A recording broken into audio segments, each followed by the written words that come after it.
Hi guys, Scott here again. Just wanted to make a little video to show you how I created this painting. This painting's a little bit different to the paintings I usually do in the fact that I've basically used acrylic paint for the whole of this painting other than a few little sections. The sections I did use the oil paint in are basically these shadow sections along here. But other than that, this whole painting's been painted with acrylic paints. What I did do to achieve this white edge was simply mark and mask off with masking tape, paint the whole painting and then strip the masking tape off. Gives you a nice clean edge. The paint has run a little bit, but it's quite effective, I think. I also just wanted to put some footage together and show you how I paint this, and so we'll roll the tape now. Okay, so here's some of the photos I used. It's a little Cove Noosa obviously, and I printed these ones out on A3.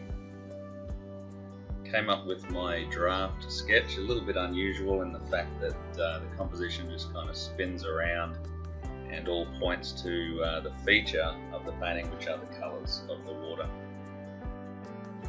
So here we are, just getting some outline done. Got my acrylic paint. Just putting in the sky blend. I actually do that twice, so there's two layers of paint there. And here I am just finalising the wave shape in pencil just before I sort of lay down a whole heap of colour.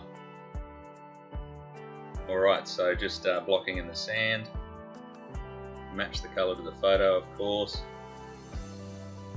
just getting that colour down.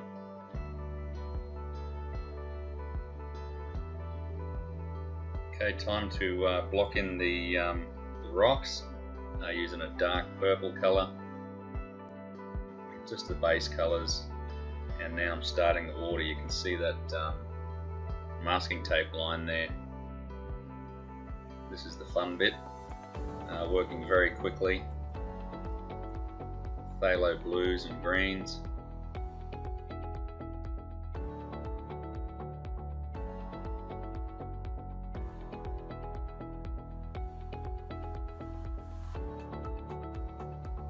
But yeah, working very fast with those acrylic paints.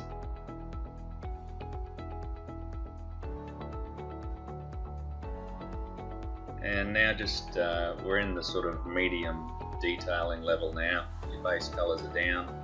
I'd usually do this in oil paint, but of course just experimenting and getting as far as I can with acrylic paint. Sky reflections are coming in now. Yeah, being very, very careful with what I'm doing, because these acrylic paints, they do dry a bit darker than what they are wet, so always need to pay attention to that. Now blocking in the foliage, basically just choosing the major darks and lights values. Yep, now just adding some of the medium stage details. Following my photo, lights and darks, watching the colour, the warmth and the coolness of the colours, and just doing a bit of detailing with the liner there. Always fun, really enjoyed this painting. It just kind of came to life very quickly. So the foam patterns here, using a chisel brush. Again, we're still all in acrylics here, even getting down to sort of starting to get these details in, using a liner there and just an off-white. I never use my full white until we get to the last detailing. And spent a fair bit of time on this foam, more than usual. I did most of it with a liner, just adding squiggles and dots and then adding a little bit more white, moving up one value and then going across the foam one value at a time. Right, time to block in this main rock section. Straight away with the acrylic paint, it is a bit quicker. I can just start laying in some sky reflections and details there. Still using the chisel brush, which is one of my favourites. Of course, using the right brush size for the job. here we make a start to the pandanus. Always trying to get the shape right. The colours can kind of please themselves, but with these plants, if you get the shapes right, you're 80% there, and then we can fill the colours in later. So referring heavily to my photo, but not choosing one pandanus and sticking to it, but rather just looking at how the leaves are coming down and creating my own composition with the pandanus. Final stages on these pandanus.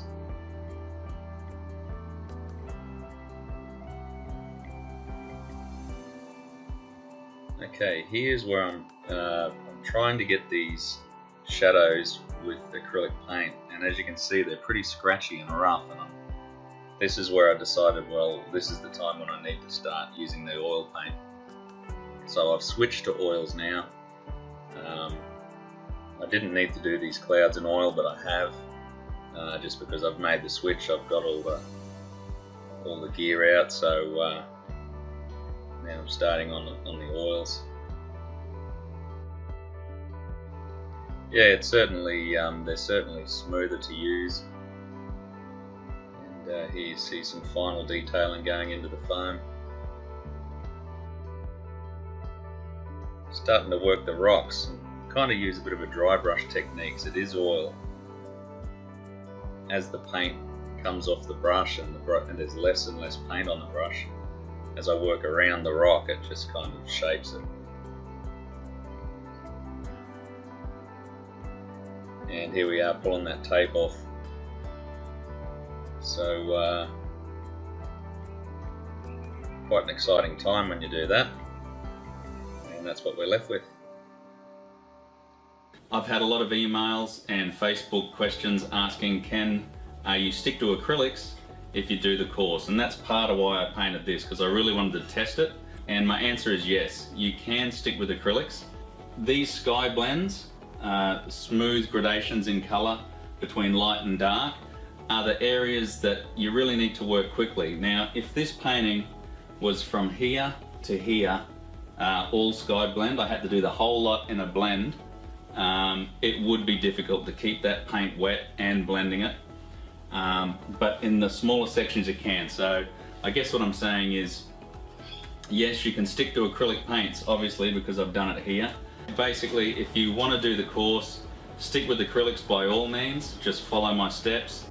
So at the moment I'm using chroma paints. I've been through a whole lot of paints and these are the ones that work for me.